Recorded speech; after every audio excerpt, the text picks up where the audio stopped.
how to transfer money from Navy Federal to another bank.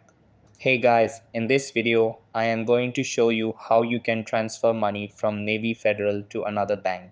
So make sure to watch this video till the end and let's get started.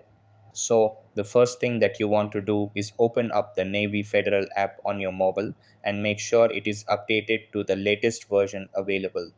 After that, sign into your account and you will be redirected to this page.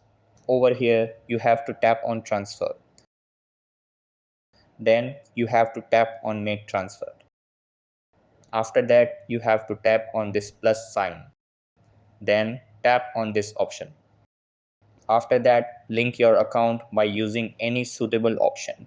Then enter the credentials and tap on add account. After that, just enter the account from which you want to transfer and in which you want to transfer and enter the amount as well.